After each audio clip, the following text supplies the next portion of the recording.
Hey everybody, it's Goddess Kendra. Thank you for those who support my channel and thank you to the haters. So, from one party to the next, the girls busted wide open for a bag.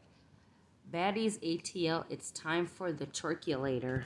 So, leaving off on last week's episode, you and all your bull, Megan James sits down and talks to Tanisha and Natalie.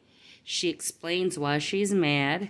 She's upset with Tanisha because she said some personal information that she said, please keep it between you and I will be mad too. Also, Megan James was mad at Natalie because when she had her baby shower, she was definitely uninvited, so Megan blocked her off her phone. And the reason why Natalie decided not to invite her, Angel Brinks made her dress for her baby shower. And then Angel was like, if you're going to have her come, then I'm not coming. So Natalie chose to invite the person who made her dress.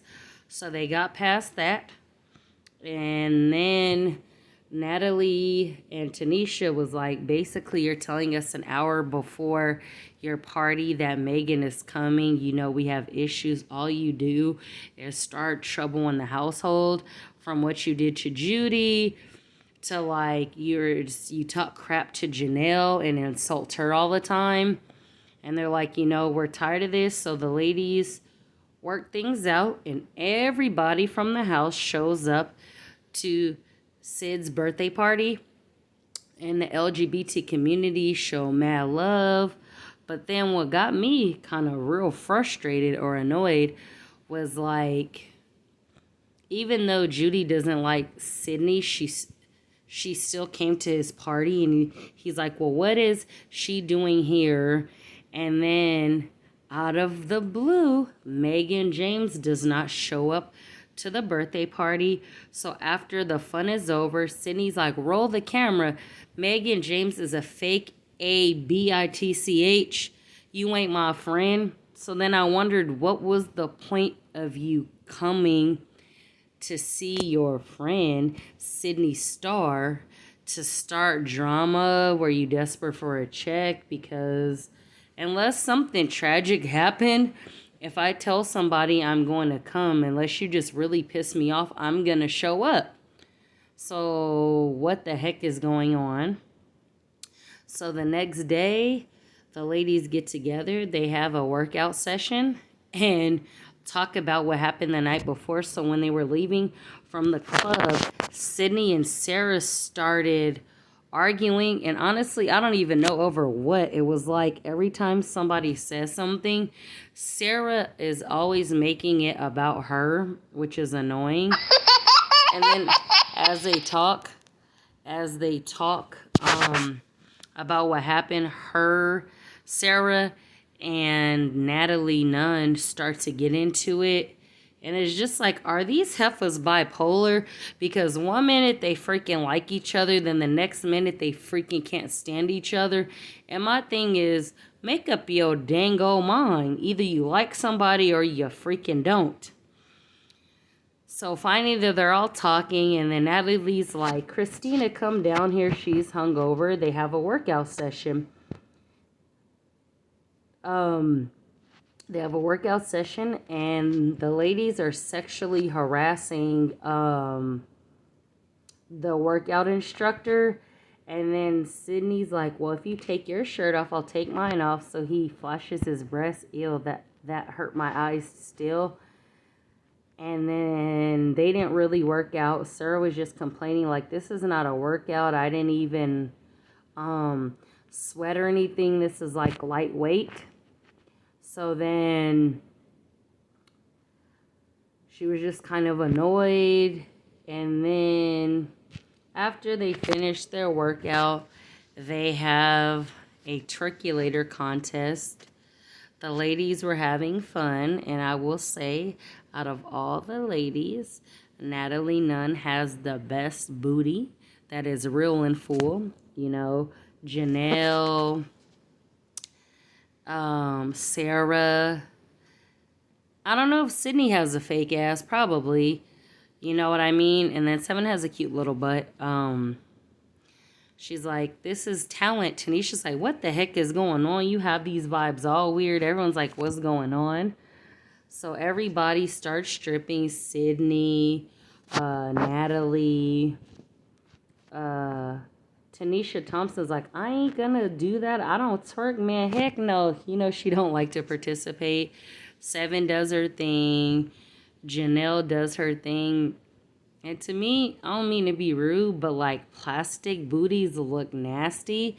I'd rather someone have a BBL transfer. It looks a little more natural and it feels like that stiff booty definitely is gross and it sags.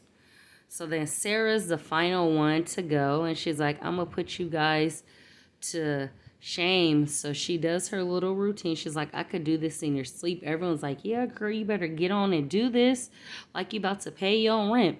So she does. And then her little act was weak to me. She was shaking her plastic booty, which looked gross and stiff. It kind of made me want to throw up in my mouth. And then when she was done, she was like, yeah, I'm done now. And Sydney's like, that was weak. You can't shake your stiff butt.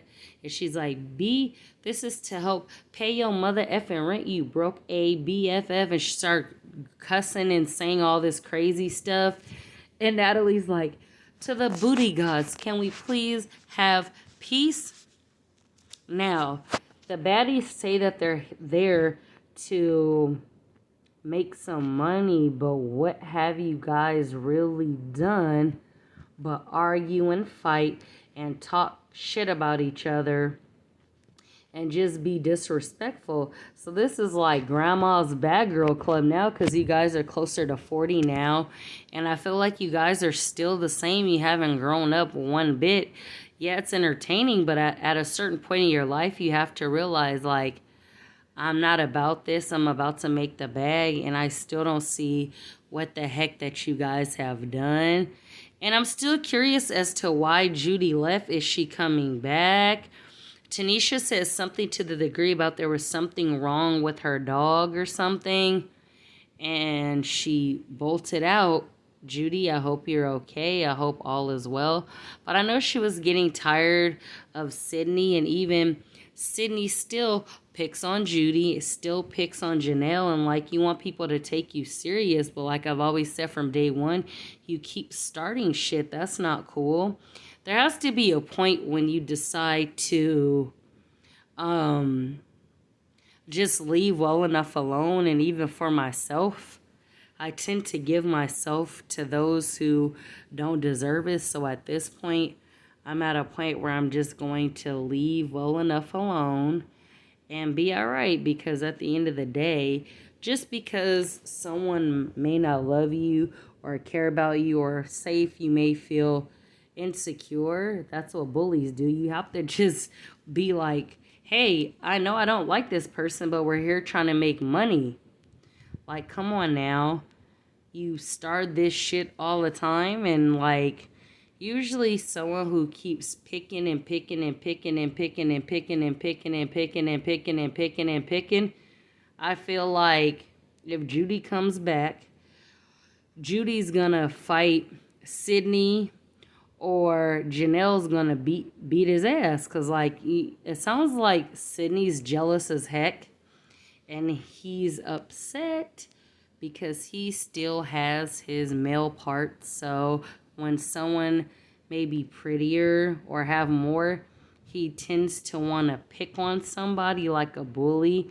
I definitely don't respect that type of crap. You can even ask someone like, hey, what do you do to do this, this, and this? Or, you know what I mean? But you definitely come off as a bully, and I've never respected anyone who does stuff like that. And again, Judy, I hope you're okay. I know her and him, they've been going at it since they started, and like, I feel like Sydney's story about why he doesn't like Judy is some BS. That he is jealous of Judy, so he feels like he can pick on her. But Judy ain't no punk. When it's time to stick up for herself, she definitely will. I respect the fact that Judy has her brand. She has hot sauce line, lipstick line, her voodoo doll line, and other endeavors. So, like, more power to you. Yes, she may drink. You may tease her about that, but you never know what somebody is going through.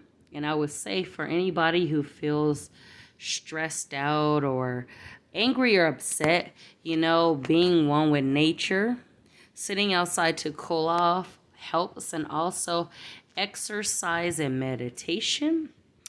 Thank you all for listening. If you haven't already, please subscribe, comment, click the bell, thumbs the video up or down. I really appreciate this. Have a wonderful night. Thank you very much.